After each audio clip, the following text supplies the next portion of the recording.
नगर निगम के चार दीवारी में सुलग रही बीजेपी की अंदरूनी जंग अब खुलकर सड़कों पर दिखाई देने लगी है।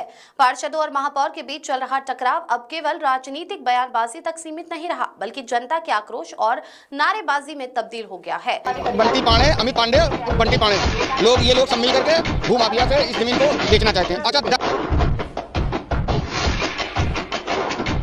लोगों को सहयोग नहीं मिला क्योंकि कुछ जो कथित मालिक हैं जो मोहल्ले को अपना बताते हैं वो महापौर पुत्र बंटी पांडे जी के माध्यम से इस मोहल्ले को बेचना चाहते हैं। संतलाल हाता क्षेत्र के सैकड़ों लोग बुधवार को प्रभारी मंत्री योगेंद्र उपाध्याय और विधानसभा अध्यक्ष सतीश महाना से मिलने के लिए मोती झील पहुंचे। प्रभारी मंत्री यहां एक सरकारी कार्यक्रम में शिरकत करने आए थे, लेकिन कार्यक्रम स्थल पर पहुंचते ही बीजेपी के अंदरूनी राजनीति का दबाव साफ नजर आने लगा। पोस्टरों के साथ नारेबाजी करती भारी भीड़ को पुलिस ने मौके पर ही रोक लिया। प्रदर्शनकारियों ने महापौर के बेटे पर जमीन कब्जाने के प्रयास का गंभीर आरोप लगाते हुए सरकार से हस्तक्षेप की मांग की। हालात ऐसे बन गए कि कानून व्यवस्था संभालने के लिए अतिरिक्त पुलिस बल तैनात करना पड़ा। इस पूरे विवाद की जड़ नगर निगम सदन से जुड़ी है। बीजेपी पार्षद पवन गुप्ता ने संतलाल हाता क्षेत्र में सीवर लाइन डाले जाने का मुद्दा सदन में उठाया था, लेकिन मुद्दा उठते ही मामला विकास से हटकर सत्ता संघर्ष में बदल गया। इसके बाद पार्षद बनाम महापौर का विवाद खुलकर सामने आया। सदन की बहस के बाद ही महापौर के बेटे बंटी पांडे पर संतलाल हाता की जमीन हथियाने का आरोप लगाया गया। अब वही आरोप जनता की आवाज बनकर सड़कों पर गूंज रहा है। स्थानीय लोगों का कहना है कि जब शिकायतें अनसुनी हुई तो उन्हें सरकार के शीर्ष नेताओं तक पहुंचना पड़ा। राजनीतिक गलियारों में इस घटनाक्रम को बीजेपी के अंदरूनी फूट के तौर पर देखा जा रहा है, जहां एक ही पार्टी के नेता आमने सामने खड़े नजर आ रहे हैं। सवाल ये भी उठ रहा है कि क्या सत्ता में रहते हुए भी बीजेपी अपने ही आरोपों का जवाब दे पाएगी, या फिर ये मामला संगठन के लिए और बड़ा संकट बनेगा। अब निगाहें इस पर टिकी है कि प्रभारी मंत्री और विधानसभा अध्यक्ष जनता के आरोपों पर क्या रुख अपनाते हैं, और क्या ये विवाद केवल बयानबाजी तक सीमित रहेगा या कोई ठोस कार्रवाई भी होगी।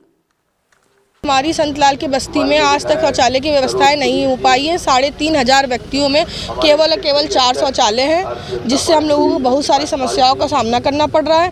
हम लोगों ने प्रशासन में हर जगह अपनी मांग रखी, लेकिन हम लोगों को सहयोग नहीं मिला क्योंकि कुछ जो कथित मालिक हैं जो मोहल्ले को अपना बताते हैं वो महापौर पुत्र बंटी पांडे जी के माध्यम से इस मोहल्ले को बेचना चाहते हैं। उनकी कुदृष्टि इसमें लग गई है। वो इसमें कोई भी सरकारी काम होने वाला होता है तो इसमें उनको दिक्कत होती है, होने नहीं देते। हम लोग घर नहीं बनवा सकते। हम लोगों के मोहल्ले में कोई रिश्तेदार नहीं आता क्योंकि हमारे पास शौचालय की व्यवस्था है नहीं। और भी काफ़ी सारी समस्याएं हैं जो हम लोगों को जो मौलिक अधिकार जो बेसिक नीड्स होती है वो हमें अभी तक नहीं मिल पाई है। मेरा नाम रोशनलाल कुरील है। मैं मलिन बस्ती 111 संतलाल हाते का निवासी हूँ। आज किस तरीके का आप लोग प्रदर्शन कर रहे थे? आज हम माननीय योगेंद्र उपाध्याय जी आए हैं तो हम लोग उनको अपनी भीषण जो समस्या है सीवर लाइन की समस्या और इस हाते पे अब किसी की कुदृष्टि लग गई है जो इस बस्ती को खरीदना चाहते हैं, जबकि सरकारी लैंड है। ये मलिन बस्ती का कार्य है, हम समस्त निवासियों को आवंटन है। मगर अभी कुछ लोगों ने प्रेस कॉन्फ्रेंस करके कहा था कि ये ज़मीन प्राइवेट लैंड है और उन लोग की बुरी नज़र है तो इसको बेचना चाहते हैं। कौन लोग? इसमें एक पवन कुमार है और एक उसमें से हमें ज्ञात हुआ है रेखा है और विजयपाल हैं और मेयर के पुत्र बंटी पांडे, अमित पांडे और बंटी पांडे ये लोग सब मिल करके भूमाफिया से इस जमीन को बेचना चाहते हैं। अच्छा, डर हमको इस बात का है कि कानपुर पूरे प्रदेश में भारतीय जनता पार्टी की सरकार है। यहाँ का मेयर, यहाँ का विधायक, यहाँ का सभी लोग हैं और हो सकता है कि किसी न इनके पड़ में वो लोग सरकारी ज़मीन को भाई से आवंटन कर दें तो गरीब आदमी हम लोग कहाँ जाएंगे, जबकि हमको केडीए ने आवंटन कर दिया। प्राइवेट लैंड है, उसके हमारे पास डॉक्यूमेंट है। मैं बराबर डॉक्यूमेंट उनको उपलब्ध करा रहा हूँ। जेल कल के महाप्रबंधक ने भी अपने जब मैंने उनसे संपर्क किया कि सीवर लाइन क्यों नहीं डाली जा रही तो कह रहे हैं कि ये प्राइवेट लैंड प्रतीत होती है, ऐसा लिखित में उन्होंने बताया है।